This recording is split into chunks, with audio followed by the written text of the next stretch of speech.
So everybody you love, and then you and I have a thing? Welcome to MsMojo. And today we're counting down our picks for the top 10 reality shows that don't exist anymore. If anyone tell me that my wife's food is no good, I just tell him to leave the restaurant. I don't want them and don't come back. For this list, we'll be looking at the reality programs from the 2000s and 2010s that just weren't built to last. Before we get started, let us know in the comments what your favorite reality show is. If you like what you're hearing, be sure to check out the full song at the link below. I've been thinking now and then, and I start to reminisce. I've been sitting on the fence, feel the quiet kicking in. I'm reconsidering. Number 10, 90s House. We throw 12 strangers into a house in the 1990s. The nostalgia hits hard with this one. Hosted by Christina Milian and Lance Bass, contestants were shacked up in a 90s-themed mansion where they competed in a series of 90s-themed games in order to win $90,000. With plenty of biker shorts, crop tops, and denim jackets, it was the perfect throwback to the .com era. And to help you guys out, I invited an old buddy of mine. Hello. That being said, sometimes the past should stay in the past, which might be why they pulled the plug after season 1. But hey, just like the 90s themselves, it was fun while it lasted. Movie posters from the 90s were so self-explanatory, like Clueless. You know she was clueless. Number 9, Miami Ink. They say that every tattoo tells a story, and in 2005, TLC sought an opportunity to jump on the storytelling potential. My grandmother's name was Rosa, so getting a rose incorporated into the tattoo will allow me to commemorate her and to remember her always. Following a group of tattoo artists operating their own shop in the South Beach area of Miami, Florida, the series documented the highs and lows of entrepreneurship. So, what can I do for you? Looking for a skull. The show also introduced audiences around the world to Catherine von Drachenberg, aka goth icon Kat Von D. Can I use this as a drawing reference? Go ahead. Okay. Although the series was full of drama, conflict, and even received spin-offs, by season 6, all the ink had dried and the show closed up shop in 2008. Number 8, Ladies of London. The balloon game is hilarious. I just thought it would be a perfect thing to share with these girls. High off the success of the Real Housewives franchise, Bravo took the concept and gave it a twist with the Ladies of London. Following a group of British and American socialites living in London, the series peeled back the curtain on some of the city's most wealthy residents. Have you been?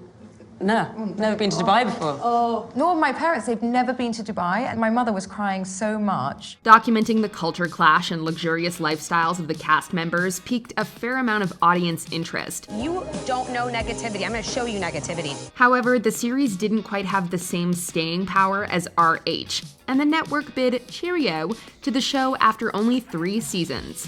Number 7, Total Divas. How dare you sit there and look all of us in the eyes who have given everything to this company and say we are tearing you down. No, Eva Marie, you are tearing down our division because you absolutely suck at wrestling. Lasting an impressive 9 seasons, Total Divas was at one time unbeatable. With a built-in fan base, the series had a foolproof concept that provided viewers with an up-close and personal peek into the lives of World Wrestling Entertainment's female roster. She literally tried to say, like, well, you know, as a champion, you're supposed to leave the locker room and you would think it'd be a positive environment, and that she can't wait to just change the way of the locker room when she's champion.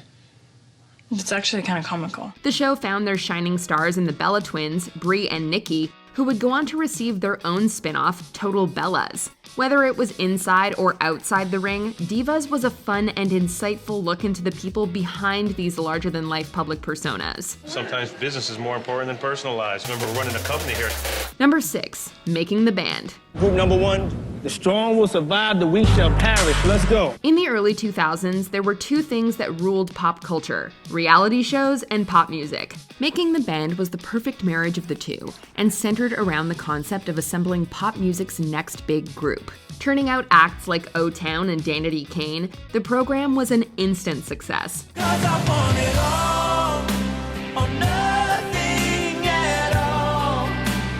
Helmed by Diddy from season 2 onward, each season captured all the drama that unfolded behind the mic.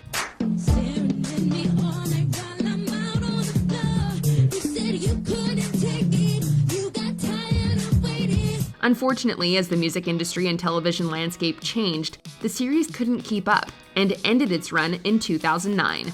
Number 5. Bachelor Pad. Riding the wave of The Bachelor's success, this spin-off failed to satisfy the franchise's massive fan base. Now, the most memorable bachelors and bachelorettes of all time are back for a second chance at love. Inviting back some of the most memorable cast members, the show set up challenges for the players to partake in an effort to win $100,000. You are single.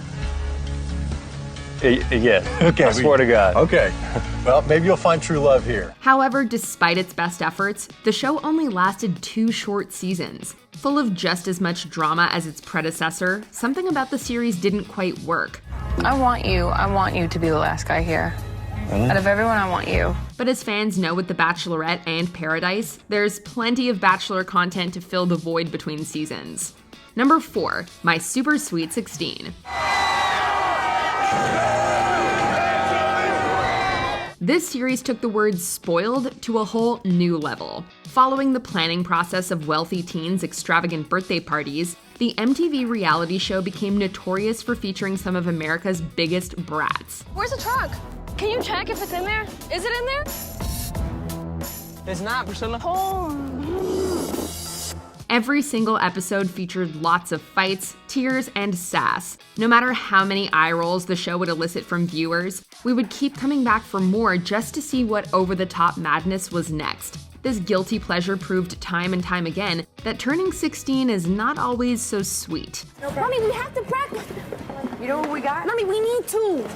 You know, I don't know how to dance. You need to sit down. I need to calm down. Number 3. Kitchen Nightmares. Have you any idea what's in what box, what goes where? As one of the top celebrity chefs, Gordon Ramsay has become as well known for his cooking as he has for his fiery temper. In Kitchen Nightmares, he used his passion for the culinary arts to save restaurants on the brink of closing. Approximately 2 years ago, these reviewers and these bloggers decided to make up lies and say that they ate the food and it was disgusting. Son of a bitch. And we lost a tremendous amount of business because of it. One of the most stomach-turning reality shows ever, the series featured some gross-out shots of food that could make the most seasoned health inspector queasy.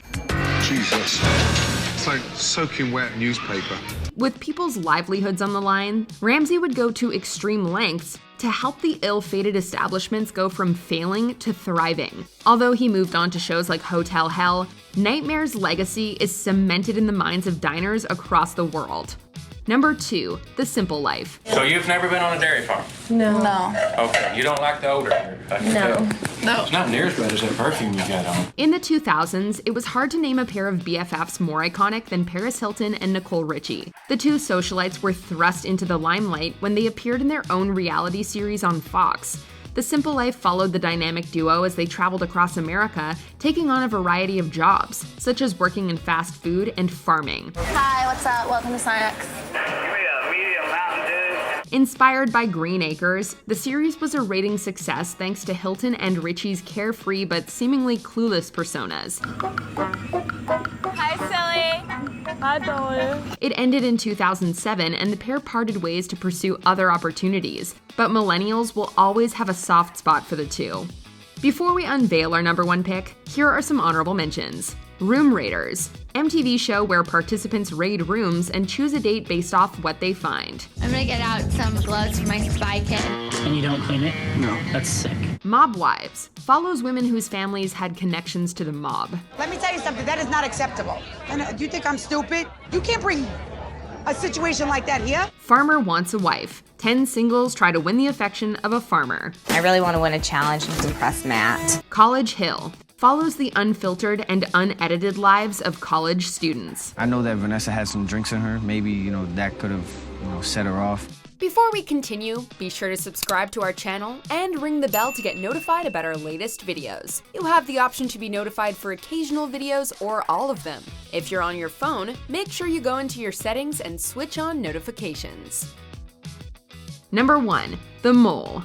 10 strangers set off on a 28-day journey that will take them over 15,000 miles to 4 countries on 2 continents. One of the biggest reality shows of the 2000s, The Mole was also something of a breakthrough.